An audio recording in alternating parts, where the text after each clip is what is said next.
Janvier est le mois que la plupart des jardiniers gaspillent. Pendant que vos voisins parcourent dans les catalogues de graines et attendent le printemps, vous pourriez commencer 18 cultures qui nourriront votre famille des mois avant que le jardin de quiconque d'autre ne sorte de terre. La différence entre planter maintenant et attendre mars ou avril n'est pas seulement de quelques semaines de récolte précoce. C'est la différence entre l'abondance et la pénurie, entre la sécurité alimentaire et la dépendance envers les épiceries qui facturent 3 $ pour une seule tomate. Voici les 18 cultures les plus productives que vous devez planter en janvier avant qu'il ne soit trop tard. Oignons. Les oignons plantés à partir de graines en janvier seront prêts à être récoltés à la fin de l'été et se conserveront tout l'hiver, vous offrant une réserve annuelle de l'un des ingrédients de cuisine les plus essentiels à partir d'une seule plantation. Alors que la plupart des gens plantent des bulbilles d'oignons au printemps parce que c'est plus facile, commencer par des graines en janvier produit des bulbes plus gros qui se conservent plus longtemps et coûtent une fraction du prix. Semez les graines d'oignons à l'intérieur dans des plateaux de semis remplis d'un bon terreau. Gardez-les à environ 18 degrés K près d'une fenêtre ensoleillée. Lorsque les semis développent leur deuxième feuille d'environ 1 cm de long, repiquez-les dans un autre plateau en les espaçant de 5 cm. Ensuite, acclimatez-les progressivement et transplantez-les à l'extérieur au début du printemps dès que le sol est travaillable. Poireaux. Les poireaux commencés en janvier deviendront aussi épais que votre bras d'ici l'automne et resteront au jardin pendant l'hiver, fournissant des légumes frais quand presque rien d'autre n'est disponible, ce qui en fait l'une des cultures les plus précieuses pour l'autosuffisance tout au long de l'année. Contrairement aux oignons, qui doivent être récoltés et stockés, les poireaux attendent simplement en terre jusqu'à ce que vous en ayez besoin sans être affectés par le gel et la neige. Le processus est identique à celui des oignons. Semez les graines à l'intérieur dans des plateaux. Gardez-les au chaud et humides. Repiquez lorsqu'ils sont assez grands pour être manipulés et transplantés à l'extérieur quand la météo le permet. Mais les poireaux nécessitent une plantation plus profonde que les oignons, car vous les cultivez pour le long fût blanc. Ainsi, lorsque vous les transplantez, faites un trou profond avec un plantoir. Déposez le plant de poireaux et arrosez simplement sans remplir le trou de terre. Ces deux premières cultures, les oignons et les poireaux, sont le fondement de la sécurité alimentaire, car elles se conservent des mois et vous les utilisez dans presque tous les repas. Les commencer maintenant, au lieu d'attendre le printemps, fait la différence entre en manquer en février et avoir votre propre réserve jusqu'à la prochaine récolte. Tomates. La dernière semaine de janvier est le moment idéal pour commencer les tomates à l'intérieur si vous avez une serre ou une fenêtre ensoleillée, car les tomates ont besoin de 8 à 10 semaines de croissance à l'intérieur avant de pouvoir être transplantées dehors après les dernières gelées. Les commencer maintenant signifie que vous aurez des fruits au début de l'été, au lieu d'attendre août quand les tomates de tous les autres mûrissent enfin. Semez les graines dans de petits pots ou des plateaux de semis remplis d'un mélange de départ. Gardez-les à 21 degrés C pendant la journée et 18 degrés C à la nuit. Fournissez autant de lumière que possible. Lorsque les semis développent leurs premières vraies feuilles, transplantez-les dans des pots individuels de 10 cm. Puis acclimatez-les progressivement à la fin du printemps avant de les déplacer au jardin ou en serre où ils produiront pendant des mois. Chou-fleur. Le chou-fleur semé en janvier sera prêt à être récolté au début de l'été, comblant le vide entre les légumes verts de printemps et les légumes d'été. Bien que le chou-fleur ait la réputation d'être difficile, le secret est simplement de le commencer au bon moment à l'intérieur et de ne jamais laisser sa croissance s'arrêter. Tout arrêt de son développement lui fera former de minuscules têtes prématurées au lieu des pommes denses et larges que vous souhaitez. Semez les graines dans des caissettes ou des boîtes de semis à l'intérieur. Gardez-les au chaud et humide. Repiquez-les dans des châssis froids ou sous des mini-serres dès qu'ils deviennent serrés. Continuez à semer plus de graines toutes les quelques semaines, pour avoir une offre continue plutôt qu'une surabondance d'un coup. Ensuite, transplantez-les à l'extérieur lorsqu'ils sont assez grands pour être manipulés, en les espaçant de 45 cm dans un sol riche et bien fumé. Laitue. Les variétés de laitue d'hiver, semées en janvier dans un châssis froid ou une serre non chauffée, fourniront des salades fraîches au début du printemps, quand la laitue en magasin coûte 4 $ la tête. Contrairement à la laitue d'été, qui monte en graines par temps chaud, les variétés d'hiver sont sélectionnées pour tolérer le froid et pousseront lentement mais régulièrement pendant les mois les plus sombres, prêtes à être récoltées juste au moment où votre corps a besoin de légumes verts frais après un hiver de légumes racines stockés.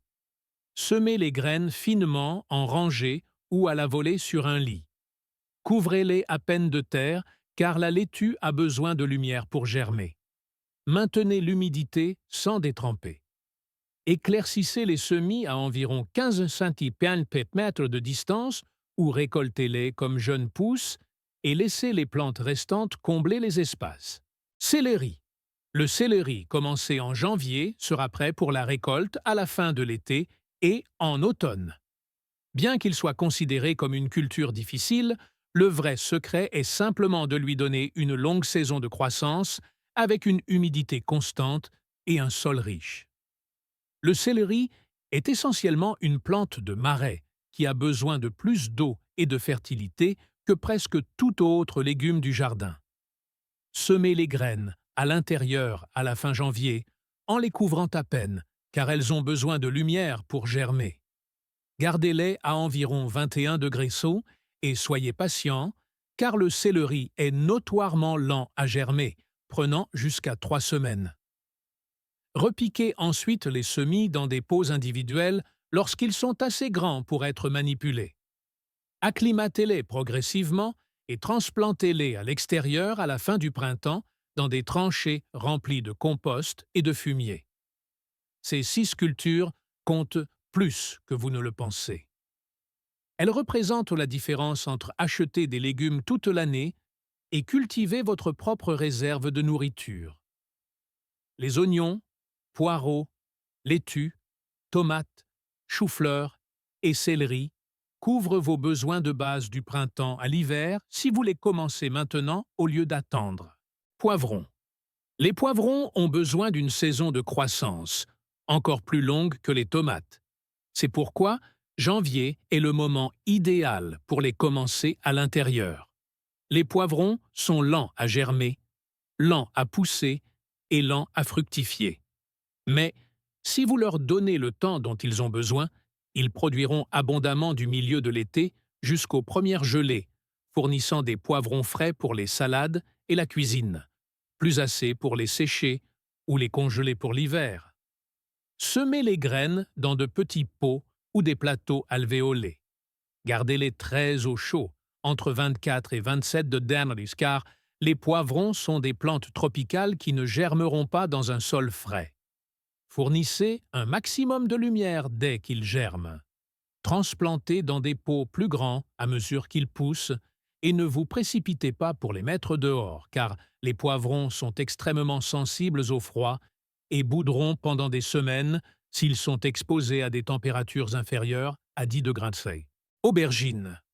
L'aubergine a les mêmes exigences que les poivrons, mais aime encore plus la chaleur et pousse encore plus lentement, ce qui signifie que la commencer en janvier vous donne la meilleure chance d'obtenir une bonne récolte avant l'arrivée des gelées d'automne. Bien que l'aubergine ne soit pas aussi productive que les tomates ou les poivrons, quelques plants fourniront assez de fruits pour la ratatouille, le baba ganoush et les légumes grillés tout au long de l'été. Le processus est identique à celui des poivrons. Semez en pot. Gardez très au chaud. Fournissez un maximum de lumière. Transplantez dans des contenants plus grands selon les besoins. Attendez que le sol soit bien réchauffé avant de transplanter à l'extérieur. Ensuite, paillez abondamment et arrosez régulièrement, car l'aubergine a besoin d'une humidité constante pour bien produire. Maintenant, voici où cela devient intéressant, car les 4 cultures suivantes sont celles qui séparent les jardiniers sérieux des amateurs. Ce sont les cultures qui tolèrent le froid, fixent leur propre azote et produisent quand rien d'autre ne le fera. Fèves. Les fèves, aussi appelées fava, sont l'un des légumes les plus rustiques que vous puissiez cultiver.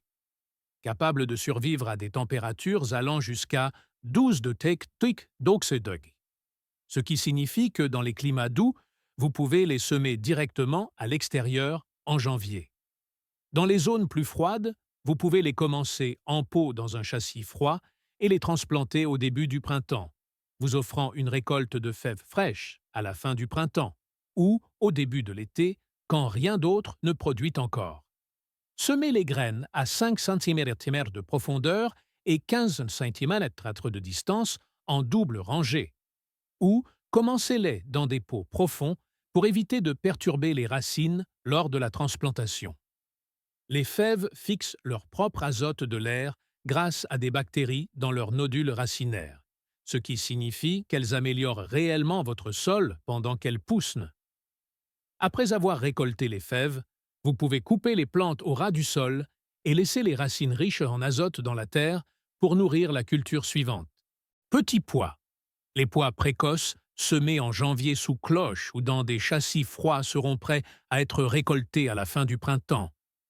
Il n'y a rien de tel que le goût des pois frais cueillis directement sur la vigne, si sucrés et tendres qu'ils arrivent rarement du jardin à la cuisine, car vous les mangez tous en les cueillant.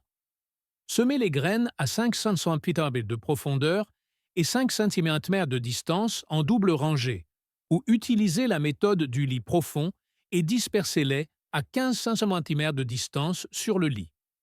Fournissez une sorte de support pour qu'ils grimpent, car même les variétés naines produisent mieux avec un support.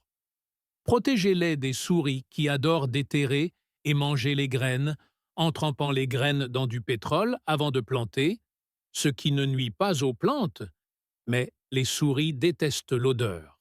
Épinard. L'épinard est incroyablement résistant au froid et peut être semé à l'extérieur en janvier dans les climats doux ou dans des châssis froids, n'importe où. Il pousse rapidement par temps frais, fournissant des légumes verts frais au début du printemps, quand votre corps a désespérément besoin de vitamines après un hiver de nourriture stockée. Contrairement à la laitue, qui est principalement composée d'eau, l'épinard regorge de fer, de vitamines et de minéraux qui en font l'un des légumes les plus nutritifs que vous puissiez cultiver. Semez les graines à 1 cm de profondeur en rangée ou à la volée sur un lit. Éclaircissez à environ 10 cm de distance et récoltez en coupant les feuilles extérieures, tout en laissant le centre continuer à pousser. Ou coupez la plante entière à 2 cm du sol et elle repoussera souvent pour une deuxième récolte. Choux frisés. Les plants commencés en janvier peuvent aller à l'extérieur au début du printemps et fourniront des récoltes continues de la fin du printemps jusqu'à l'hiver suivant. Le chou frisé est pratiquement indestructible, tolérant la chaleur, le froid, les sols pauvres et la négligence mieux que presque tout autre légume, et c'est l'un des aliments les plus denses en nutriments de la planète. Bourré de vitamines A, C et K, plus du calcium et des antioxydants. Commencez les graines à l'intérieur dans des pots ou des plateaux. Transplantez à l'extérieur lorsqu'ils mesurent 10 à 15 cm de haut. Espacez-les de 45 cm et récoltez en coupant les feuilles extérieures, tout en laissant le bourgeon terminal continuer à pousser. Ou coupez la plante entière à 2 cm du sol, et elle repoussera souvent pour une deuxième récolte.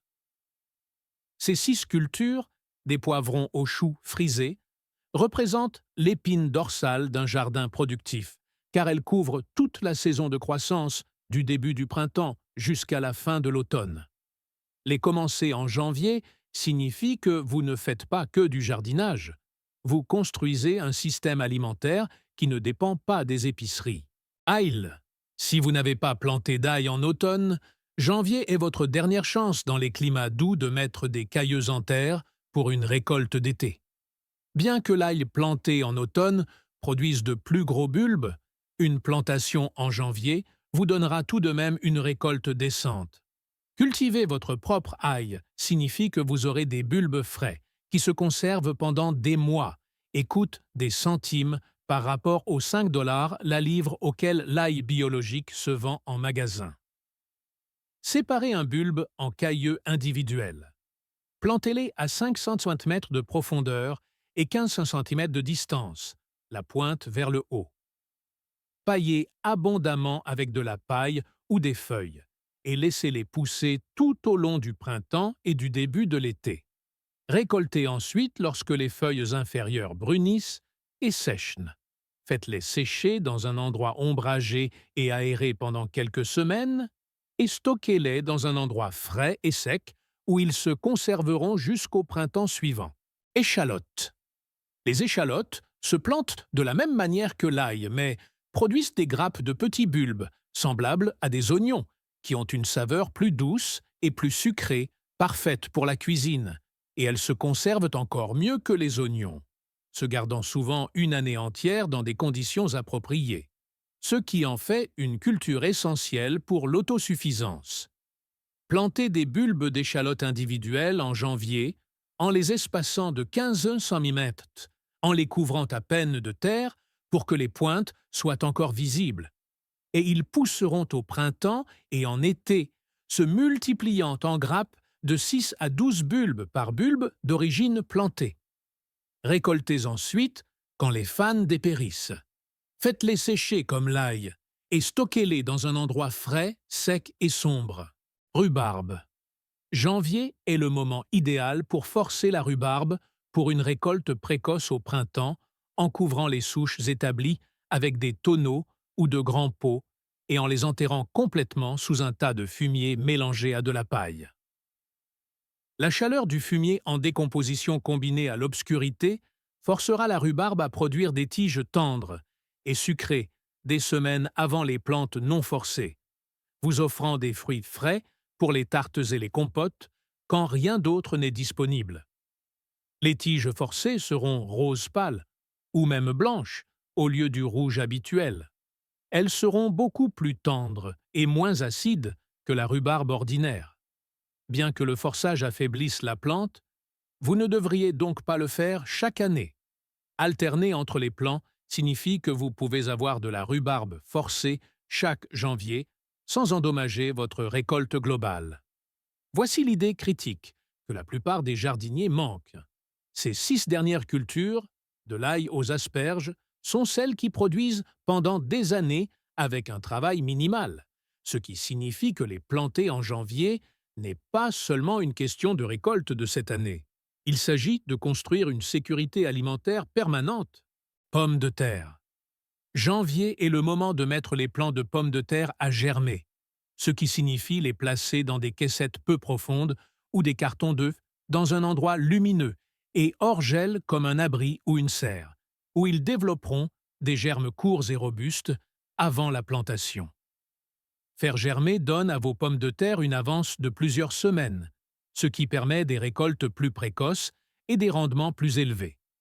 C'est particulièrement important pour les variétés précoces que vous souhaitez récolter à la fin du printemps ou au début de l'été.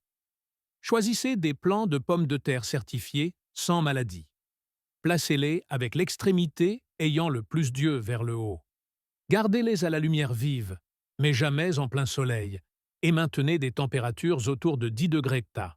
En 6 à 8 semaines, ils auront développé de solides germes verts ou violets d'environ 2 cm de long, pointe auquel ils sont prêts à être plantés à l'extérieur dès que le sol est travaillable et sans gel. Topinambour. Les topinambours peuvent être plantés en janvier dans les climats doux, et ils sont l'une des cultures les plus productives et indestructibles que vous puissiez cultiver, produisant des quantités massives de tubercules comestibles avec presque aucun soin. Ils sont vivaces, ce qui signifie qu'une fois plantés, ils reviendront année après année. Ils poussent si vigoureusement que votre principal défi sera de les empêcher d'envahir tout le jardin. Plantez les tubercules à 10 cm de profondeur et 30 cm de distance. Ils deviendront des plantes imposantes, de 2,5 à 3 mètres de haut, avec des fleurs jaunes ressemblant à des tournesols en automne. Ensuite, après que les premières gelées ont tué les parties aériennes, vous pouvez déterrer les tubercules selon vos besoins tout au long de l'hiver. Et ils se conserveront en terre mieux que dans n'importe quelle cave, restant frais et croquants jusqu'à ce que vous soyez prêt à les récolter. Asperges. Janvier est la période traditionnelle pour planter des griffes d'asperges. Bien que l'asperge demande de la patience car on ne peut pas la récolter pendant les 2 premières années suivant la plantation, une fois établie, elle produira pendant 20 ans ou plus avec un entretien minimal, vous offrant des pointes fraîches chaque printemps pendant des décennies. L'asperge se vend entre 8 à 12 dollars la livre en magasin, ce qui signifie qu'une seule aspergeraie peut vous faire économiser des centaines de dollars par an une fois qu'elle atteint sa pleine production. Creusez une tranchée de 20 cm de profondeur et 30 cm de large. Créez une butte de terre mélangée à du compost au centre de la tranchée. Étalez les griffes d'asperges sur la butte, avec les racines retombant sur les côtés. Couvrez avec 5 cm de terre et au fur et à mesure que les tiges poussent, remplissez progressivement la tranchée au cours de l'été. Ensuite, paillez abondamment et laissez les plantes se transformer en un feuillage plumeux qui nourrira les racines pour la récolte de l'année suivante. Ces 18 cultures représentent le fondement d'un jardin productif qui vous nourrira du début du printemps jusqu'à l'hiver suivant. L'idée clé est que janvier n'est pas un mois d'attente, c'est un mois de plantation, parce que chaque semaine de retard est une semaine de moins de temps de croissance. En jardinage, le temps est la seule ressource que vous ne pouvez jamais récupérer. Janvier est le moment où la sécurité alimentaire commence vraiment. Pas au printemps, pas quand les catalogues de graines arrivent, mais quand vous plantez alors que tout le monde attend. Les jardiniers qui réussissent sont ceux qui comprennent que la saison de croissance ne commence pas au printemps. Elle commence en janvier, quand vous semez des graines à l'intérieur, alors que la neige est encore au sol. Quand vous faites germer des pommes de terre dans un abri, alors que vos voisins regardent la télévision. Quand vous forcez la rhubarbe sous le fumier, alors que tous les autres regardent des catalogues de graines et rêvent de l'été. Janvier est le mois qui sépare les jardiniers qui parlent d'autosuffisance des jardiniers qui y parviennent réellement. Si ce guide change votre vision de votre jardin d'hiver et du potentiel de votre sol, abonnez-vous et aimez la chaîne. Nous découvrons les secrets de l'autosuffisance que le monde moderne a tenté d'enterrer. Plantez votre avenir aujourd'hui. Le prochain trésor de sagesse horticole sera bientôt partagé.